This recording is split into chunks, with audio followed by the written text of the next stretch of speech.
These came out the same year I was born. In 2003, Nike collaborated with the rapper Nelly and his Derrty entertainment label, so that's where the name comes from. Nike reportedly released only about 1,000 pairs of these. These go for about around $1,000 based on what I've searched. And each pair, which I'm just finding out right now, is numbered. And as I look in the tongue, right here we have pair 576 out of 1,000. As you can see, let me know what you guys think of these. That's pretty much the history behind them. I personally wouldn't wear them. I want to know what you guys think in the comments. Maybe you guys like these and would wear them yourself. Let me know. And these need a midsole swap. These midsoles and air units are no longer, so we're going to be using a retro pair of the CB94s to swap these midsoles. Let's take a look at these in closer detail and get into this restoration.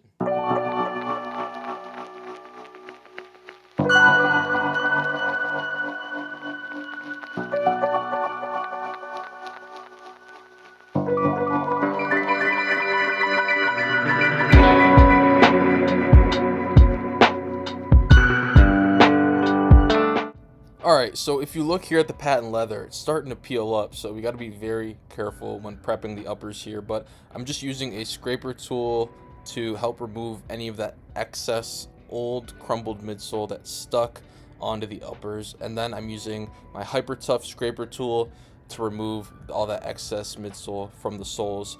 Then a heat gun just to warm up whatever's left over and scrape it off as best as I can. Later on, we're going to be using acetone and cotton balls to finish the job and make sure these are clean for glue.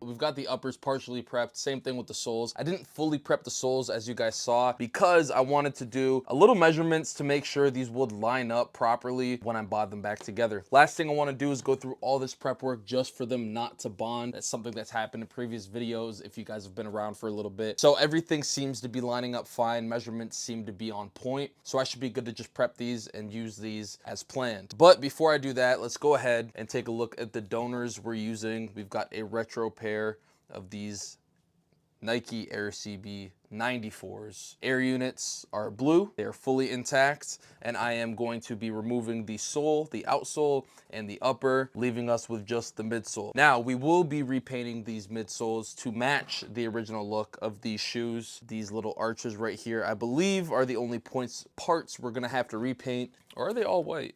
Well, yeah, they are all white. Excuse me. Like I said, I've never dealt with these before. So the midsoles are all white on these. It's just that blue check matches more of this blue.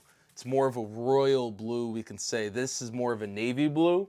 So what I'm going to do is just paint over that Nike check white and then custom mix a royal blue to match the uppers as close as possible. I'm gonna be using my donor separation oven to separate these. It's already hot. I did just put a pair of 14s in there. We should be able to just go down there, throw these straight in there, let it sit for about 25 to 30 minutes at 100 degrees Celsius. Yes, 100 degrees Celsius. Once it's heated, that 30 minutes goes by, we'll come back and use an acetone and syringe to help me take apart the shoes so we're left with just the midsole.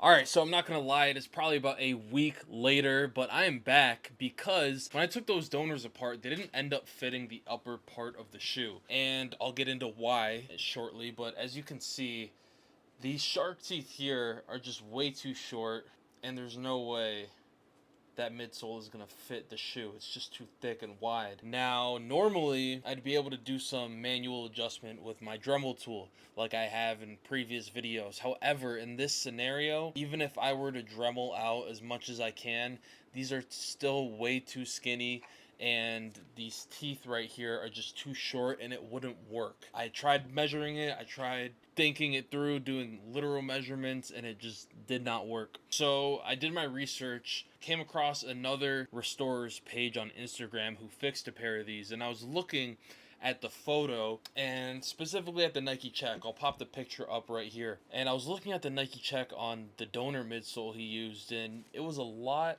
sharper. Like this part of the Nike check was a lot thinner. It wasn't as rounded.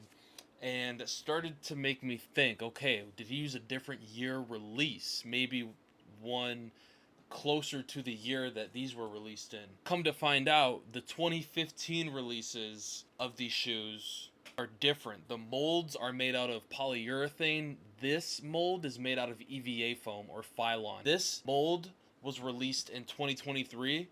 Right here, I have a mold released in 2015. And I'm going to show you guys the clear difference. First, the shark teeth on the 2023, then on the 2015. A little side by side as best as I can, and you can see the 2023 is just way more thin, skinny compared to the 2015s. These are the midsoles that are going to work for these Nikes, and that also taught me a lesson too with vintage Nikes that I work on, older Nikes.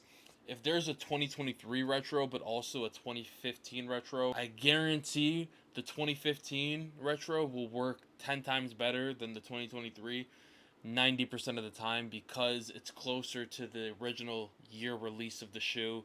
The molds are going to be closer over time.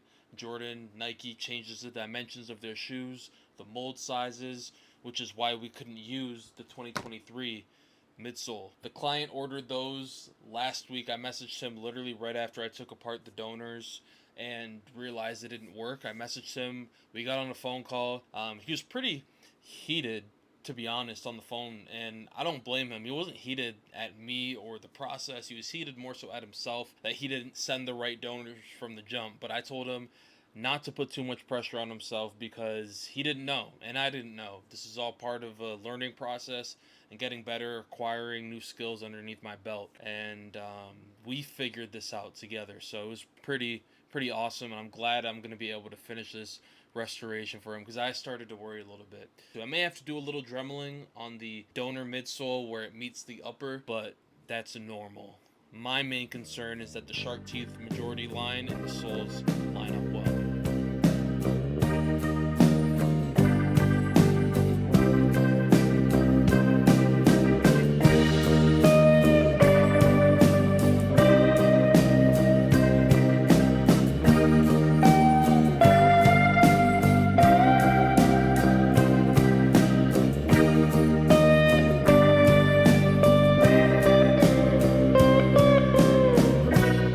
Got these midsoles extracted, taken apart, and I'm using acetone and cotton balls to clean up the air units of these midsoles. And like I said, we're going to take these into the Dremel box to remove that factory glue and adhesive, but also create a nice fitment for them so that the uppers sit flush into the midsoles.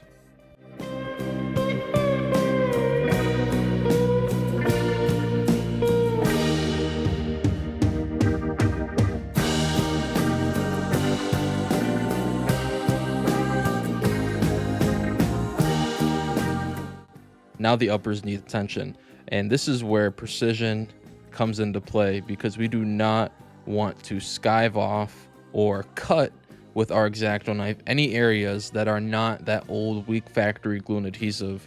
As you can see, it just comes straight off. But if I skive even a millimeter of that patent leather, it's going to show when I go to bond these back together. So that's why we got to be very careful, very patient, and take our time. And I won't lie, getting the uppers prepped around the shark teeth right here definitely gave me a little bit of a challenge, but I made sure to get it done to the best of my abilities so these come out perfect for the client.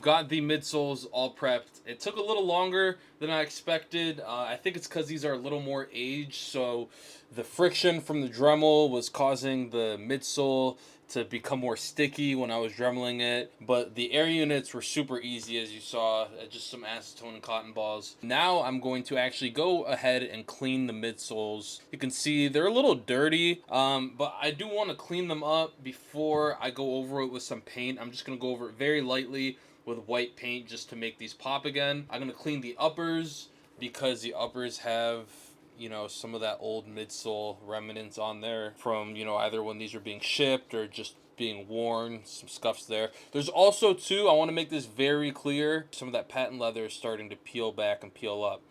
Very, very delicate right there. So I'm going to do my absolute best to make sure this stays intact and it looks good once it's bonded back together. Very, very important part to keep in mind, especially when I'm scrubbing and cleaning these shoes. We're going to be very, very, very careful. And last but not least, we're going to clean the soles and throw them in my ice box downstairs. We're going to use that little homemade solution I've made before so the soles get nice and white, and these are going to look as new and fresh as possible for the client.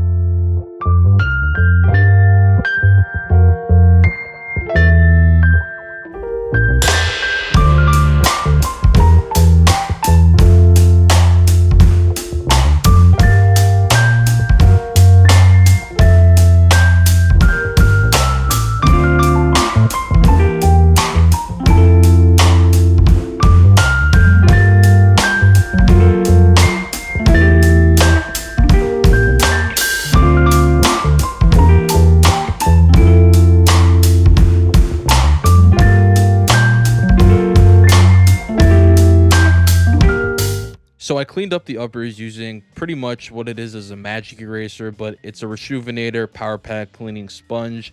Both pretty much work the exact same. If you don't have access to Rejuvenator products, or maybe don't want to spend the money, you can always go get a magic eraser. It works the exact same. They just sent a bunch to me, so I used them. What I just used right there was a patent leather conditioner just to help make it shine, revitalize it, rejuvenate it, give it that fresh new look again.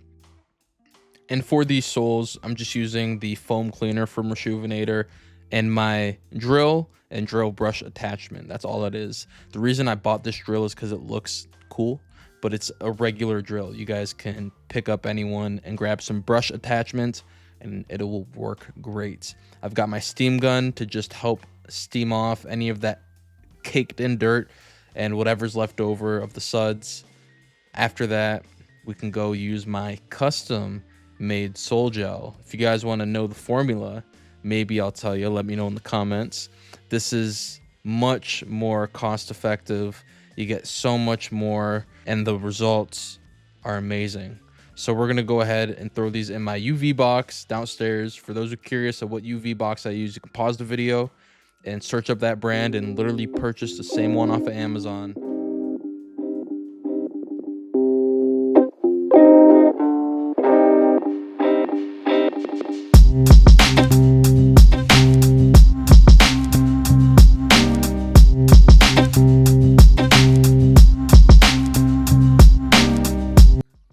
Last step before we bond these together is applying the glue. We're using Barge Super Stick Cement. That's the glue I use all the time. I get asked that probably every single video, at least one comment, hey, what glue do you use?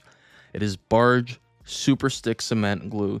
You can purchase it off of Amazon in a quart, or you can get a gallon if you're really using a lot of glue and go through it fast like I do. You'll notice I'm only applying glue where I want to bond the parts together. So whatever parts of the sole, the upper, the midsole that are going to stick to each other, that's where we're applying glue. Anywhere else, forget about it.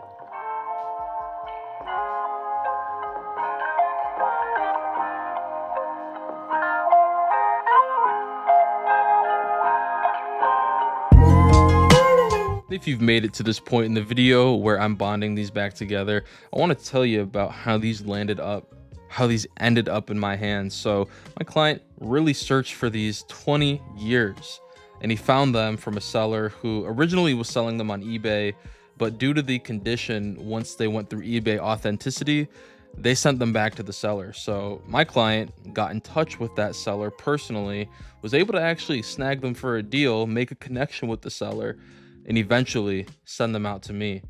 He's from St. Louis, so these mean a lot to him, considering Nelly was from St. Louis as well. So this is really a full circle moment, not only for the shoes, but for the client as well. And that's why I do what I do, honestly. Some people look at what I do as, why would someone ever take apart a brand new pair of shoes to put back another pair of shoes?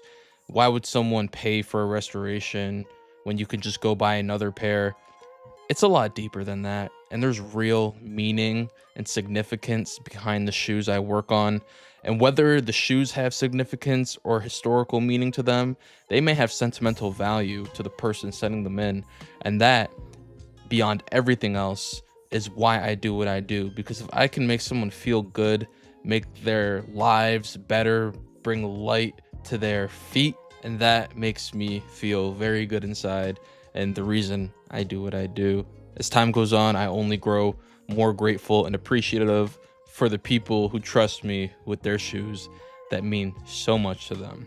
So let's go ahead, finish up this bonding process, and I'll meet you guys back when they're cured.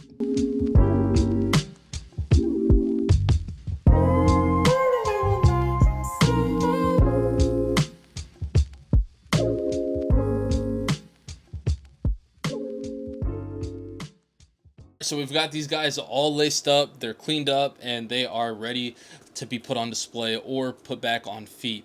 I want you guys to let me know what you thought about this entire restoration in the comments. I really love hearing your feedback. I thought this was a great one. It did have its ups, its downs, roadblocks, etc., but we were able to get through it nonetheless, and that's what's most important. This is a whole journey of growth and learning and becoming a better person, and a shoe restorer too, but more importantly, a better person and being open to growing. I think that's most important. So I felt like I grew with this pair right here. It taught me a lot. I learned something, which I'm always learning, and it's a rare shoe to learn something on too, which is nice. So I hope you guys really enjoyed this one. I enjoyed this video. Let's take a look at the final after results, compare them to the befores, and then we'll get out of here.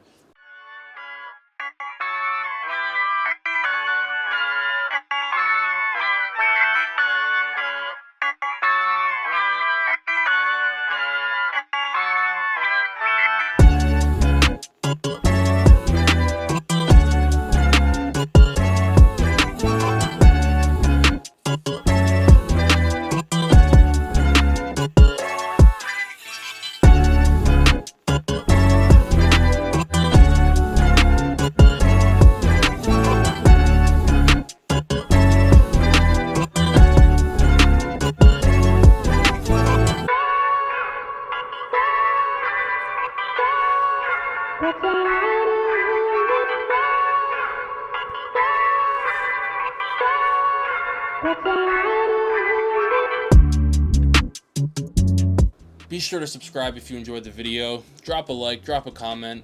Let's get to 10,000 subscribers. That's going to be the goal. 10,000 subscribers. By the time I'm filming this right now, we just hit 4,000. Okay, so let's go for 10,000 subscribers, and then 100,000, then a million, and then 10 trillion, and then